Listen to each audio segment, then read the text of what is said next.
देखिए अभी Donald Trump Bharat से दुश्मनी पे उतरा हुआ है, बार बार भारत को ह्यूमिलिएट कर रहे हैं यहाँ पे। इसका एक बड़ा कारण है कि ये चाहता है कि अपने अनाज भारत की मंडियों में भेज दे। अब वहां क्या है बाबू कि एक एरिया बहुत ज्यादा है, पॉपुलेशन कम है और प्रोडक्शन में हैवीली मशीनों का यूज होता है, समझा गया। हवाई जहाज ले लिए ऐसा छोटा सेस्ना 172 और उसमें ना यूरिया भर के हवाई जहाज से छिड़क देते हैं उसको। अपनी हवाई जहाज में घूमने को नहीं है, भर छिड़क दिया। रीजन क्या है, उससे जमीन कितना है 1000 एकड़, आपका 1500 एकड़, आपका 3000 एकड़, आपका पूरा जिला हमरे है वहां ऐसे जमीन है अमेरिका में।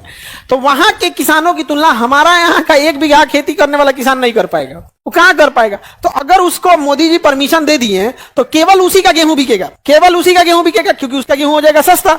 और हमारे यहाँ गेहूं 16 रुपया बिकता है तो किसान की कमर टूट जाती है। हम लोग कोशिश कर रहे हैं कि कैसे उसका गेहूं, देखो किसान का गेहूं 16 रुपया किसान से खरीद लेता है, व्यापारी 16 रुपया 18 रुपया खरीद लेता है। जब कटिया का समय आता है उसकी मजबूरी होती है।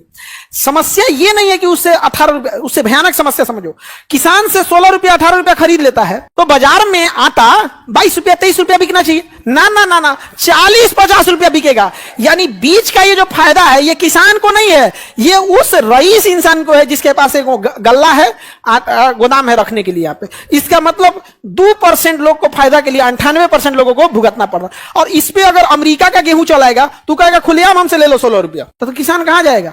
कमर टूटेगी, किसान गेहूं उत्पादन छोड़ेगा। 10 साल में धीरे धीरे धीरे धीरे गेहूं उत्पादन छोड़ देगा किसान। 10-20 साल के बाद मोनोपोली अमेरिका और कनाडा की हो जाएगी। और जैसे मोनोपोली हो गई 10 साल 20 साल बाद वही करेगा जो जियो ने किया था। 3 साल फ्री में आदत लगाया, हो गया काम खत्म। और उसके किसान पे आए आबादी नहीं है उसके पास, खाने वाला कौन है? वहां बर्गर पिज्जा खा के रह जाता है, फल वगैरह ज्यादा खा के रह लेता है। हमारे यहाँ नवरात्रि में फल खा के रहना है तो लोगों को लगता है कुछ खाइबे नहीं किए हैं, क्योंकि हमारा कल्चर ही नहीं है वो। आप ऐसे जो नहीं व्रत रहता होगा उसको लगता होगा ना तो फल तो खाइबे ना करता है। अरे आप फल खाओगे तो पता नहीं चलता, औरों से जुड़ा भूख लगा देता है। एक तो फल ऐसे ही महंगा है और नवरात्रि आने के बाद और महंगा कर देता है। गौर करके देखना, अगर जो फल 100-150 रुपया है ना, नवरात्रि आएगा तो उसको 200 कर देगा।